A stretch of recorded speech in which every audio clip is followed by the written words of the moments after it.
والسبب الثاني الرئيسي اللي بسببه راح اترك اليوتيوب لمدة كم سنة، اللي هو انا دخلت اعدادية. الاعدادية كلش صعبة ولازم اشد حيلي بالدراسة حتى اقدر اتوفق بها، فانا اشوف انه مستقبلي ودراستي هو اهم من اليوتيوب، خصوصا اني ما جاي اقدم شيء لانه ما عنده محتوى. ما كنت يوم من الايام متخيل اني راح اخذ مثل هذا القرار، بس اخذته وانا اشوفه وجهة نظري انه راح يفيدني، لانه اشوف انه دراستي هواية اهم من اليوتيوب ومن السوشيال ميديا وكل شيء.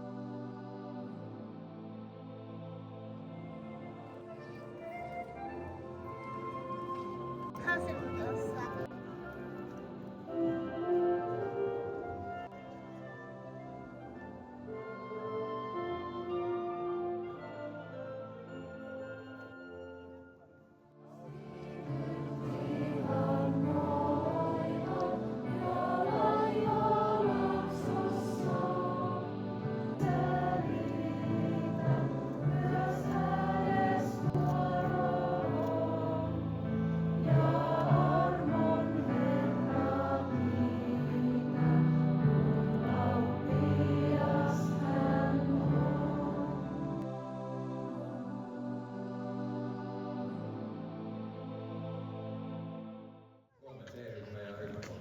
Kalle Kytö.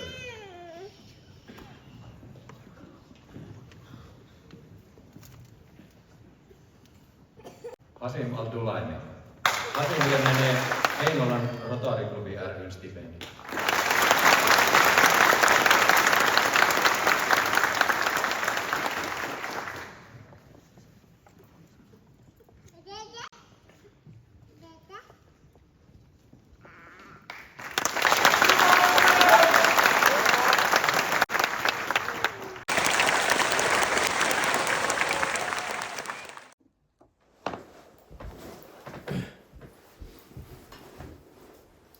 السلام عليكم، رجعت لكم بعد قطعة كلش طويلة.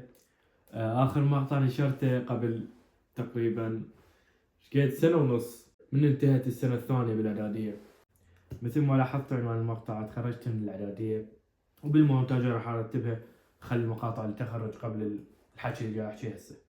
كان المفروض أنشر هذا المقطع قبل نص سنة، يعني بفترة تخرجي، بس ما صار لي مجال وتكاسلت هواية وانتظرت انه انتقل للمنطقة الجديدة اللي راح اكمل بها الجامعة حتى اسوي لكم مقاطع اكثر ويصير المقطع شوي مرتب. انتقلت هسه من المنطقة اللي كنت عايش بيها اللي درست بها الاعدادية الى منطقة هسه بالشمال، شمال فنلندا، صايرة تقريبا على الحدود بين فنلندا والسويد، صار على البحر يعني. انقبلت هندسة بقسم الطاقة، والدراسة بالجامعة كلش غير عن الاعدادية. الاعدادية كانت كلش صعبة يعني، ومثل ما كنت اظن، لأنه قبل 3 سنوات ونص قبل لا أبدي الإعدادية اضطريت إنه أترك اليوتيوب على مود أركز بدراستي. كان المفروض إنه أتخرج ب4 سنوات مثل ما خططت، بس تخرجت ب3 سنوات لأنه قلت إنه أقدر أسويها وأتخرج ويا جماعتي. فشديت حالي بالامتحانات مال بكالوريا ودبرتها يعني. هم زين فترة وعدت، لأنه فترة الإعدادية خصوصا آخر سنة كانت فترة كلش متعبة. هسه أنا المنطقة اللي عايش فيها بعد عن أهلي تقريبا 350 كيلومتر هيك شي. تعرفت على هواي ناس هنا وحتى عرب يعني بهاي المنطقة اللي أنا عايش بيها، رغم إنه منطقة تعتبر بعيدة عن هلسنكي اللي هي عاصمة فنلندا. وهنا طرحت لي فكرة يا شباب إنه أفترض منطقتي القديمة قبل لا أشيل من عندها.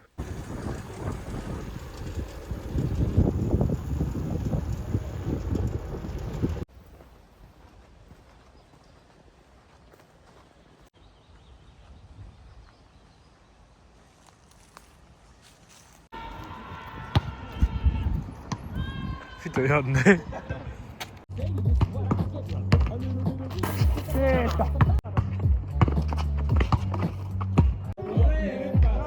Onko sit? Oh! Ihan tehnyt kanssa. Oi! Blokki oli.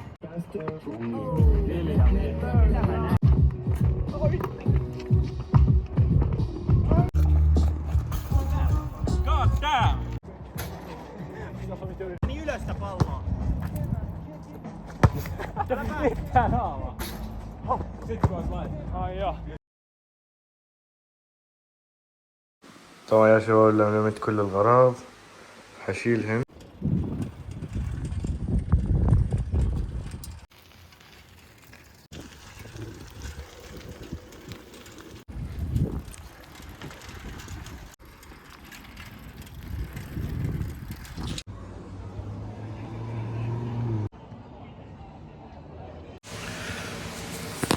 اليوم أخير يوم بهاي الشقة وباكر الشيلة. طبعا يا شباب فرغت الغرفة بعد ما بيها أي شي، كنت عايش 1.5 سنة هنا. خلينا نسوي مقارنة بين الأجواء هنا بين الأجواء بالشقة الجديدة.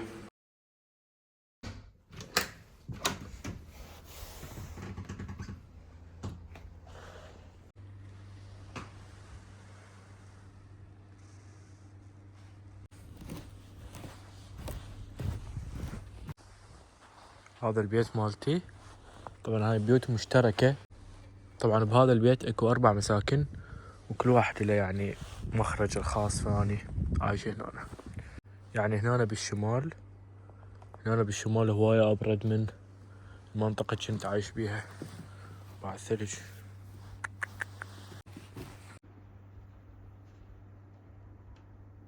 ايام طبعا كلش حلوة، ايام الاعدادية. فبهاي المقاطع اللي جاي اسويها مرة بالسنة اللي احكي بيها اللي شنو صار بعامنا الدراسي، باكر عقب من نكبر فارجع استذكر الشغلات اللي سويتها اثناء دراستي. يوم التخرج كان احلى يوم مر علي، لانه دراستنا كانت من الساعة 8 لل4 العصر، فكنت وراها قبل اروح للمحل اشتري لي اشياء اكله، وراها اروح للمكتبة اظل قاعد لل10 بالليل اقرا، فقبل من ارجع انام يعني اخفى ما وحصلت على جائزة من المدرسة بيوم تخرجي. بس انا اعتقد انه عندي وقت انه اصور مقاطع اليوتيوب واتفرغ. لحد الان انا متراسل ويا كم واحد من اصدقائي اللي كنا اصور وياهم مقاطع، ومشترك قديم قبل تقريبا 7 سنوات لحد الان، يعني نتراسل انا وياه، تعرفت من خلال اليوتيوب عليه. فعندي اصدقاء وعندنا افكار، وعندي افكار مخططه انه اسويها بالمستقبل باليوتيوب. وكتبوا لي بالتعليقات شنو الشغلات اللي تريدون اصورها بهاي المنطقة الجديدة أو فنلندا بشكل عام، أو شنو اللي تريدون تعرفوه على فنلندا. حتى بالمستقبل ممكن أسوي مقاطع. طبعا عندي صديق أمريكي ساكن بأمريكا، راح يجي بعد فترة، راح يسكن يمي تقريبا سنة، فحتى إنجليزيتي ممكن تتطور، وممكن أصور أنا وياه مقاطع إذا تحبون. نشوف يعني كتبوا لي أفكاركم، ممكن نسويها بالمستقبل. طبعا أطيب مشروب طاقة عندي سيلسيوس، لا تعرفوه، ما ادري موجود بالعراق ولا لا. اتمنى بالمستقبل ما اقطع القناه بعد، لانه حرامات قناه فيها مقاطع وما مصورها، فبلكي بالمستقبل استمر بالقناه. كتبوا لي افكاركم بالتعليقات، واذا تريدون الانستغرام هذا تقدرون من خلاله يعني دزوا لي رسائل، واذا تحبون تسولفون وياي فبالانستغرام تابعوني وراح ارد عليكم، واشوفكم عن قريب. يلا باي.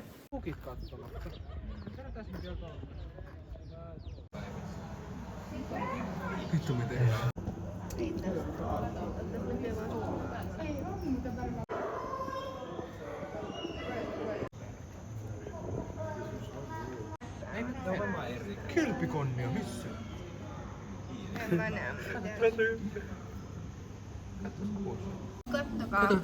Kato Veera, tossa nyt. Eka kerta ikinä.